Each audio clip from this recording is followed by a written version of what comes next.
Do you have the same approach? I mean, obviously, this is a very thoughtful and analytical approach to the design. Do you have the same approach to your playing? Are you one of those? Oh yeah, Yeah, absolutely.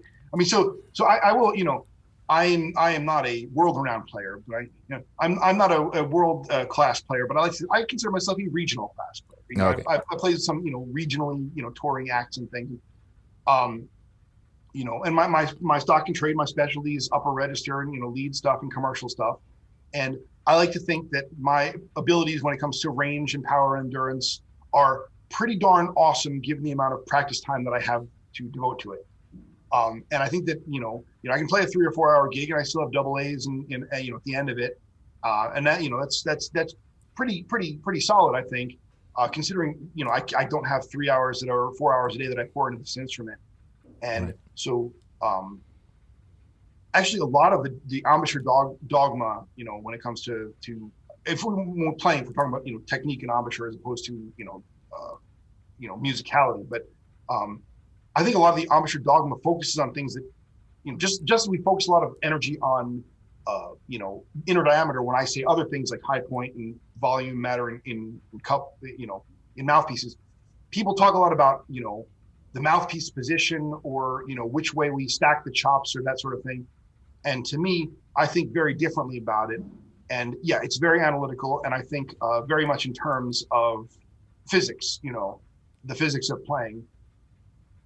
So yeah, I actually I've given a talk a couple of times on range, power, and endurance. To given little master classes and things, colleges, high schools, and my approach actually. It's funny you should say, is it very analytical? And yes, in fact, I'm talking about physics there, and the physics of playing, specifically in the areas of things like range, because obviously at the end of the day it is all physics, and turning that physics into something we can think about when we're playing the instrument.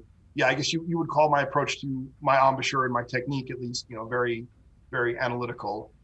And I guess even when I'm playing, even when I'm improvising, there's sheet music kind of and chord changes sort of mentally popping up in my brain. And so, okay, yes, I claim uh, full technical.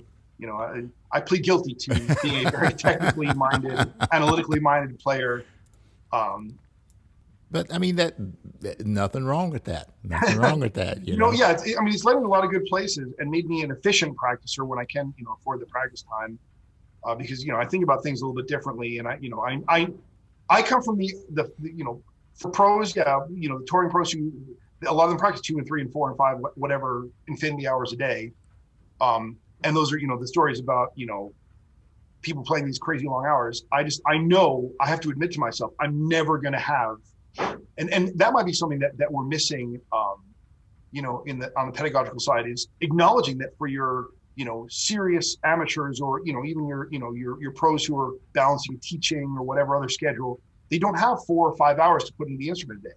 Okay, so how can we take the half hour, 45, whatever it is that we have, and maximize it and get us as close to where we would be with four? How do we, out of every minute, Yeah. and I'm continually shocked at how cheaply people spend my time for me.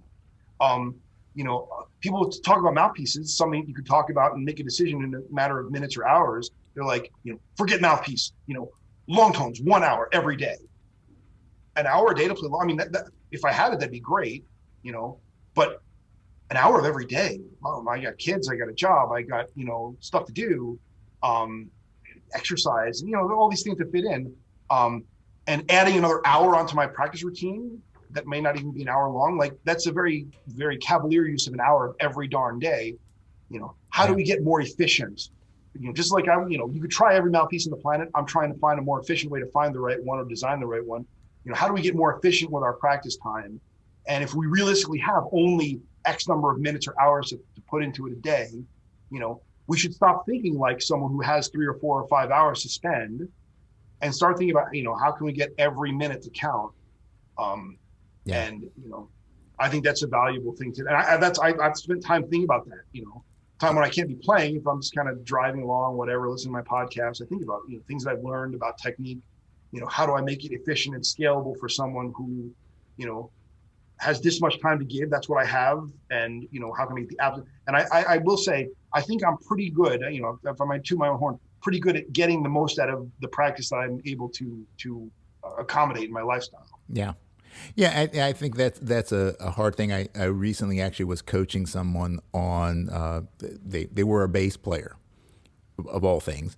But she was having a lot of problems because of feeling like, she wasn't as good as she should be. She has trouble understanding theory. She has, all these different things. And, I feel like I'm, it's imposter syndrome and stuff like that. And the first question I asked was like, well, are you working?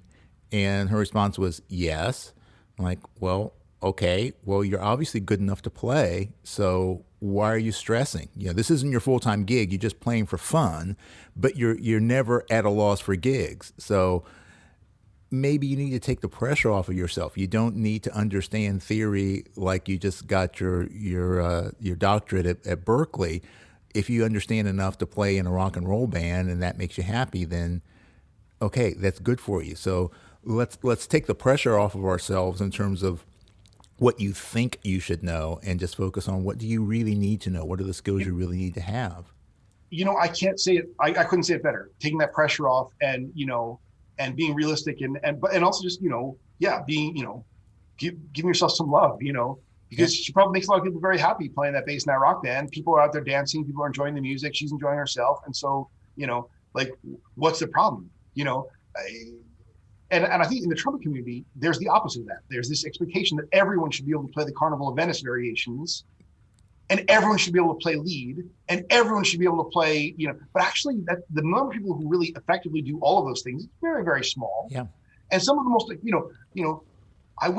I don't think Maynard Ferguson would get along very well with the Carnival of Venice on a cornet, right? Yeah. And, but he's amazing, and I'd rather do one thing really well than be mediocre at a bunch of things, But there's that expectation that, okay, I've taught you a song, now learn it in all 12 keys. Well, but it's usually only called in one or maybe two.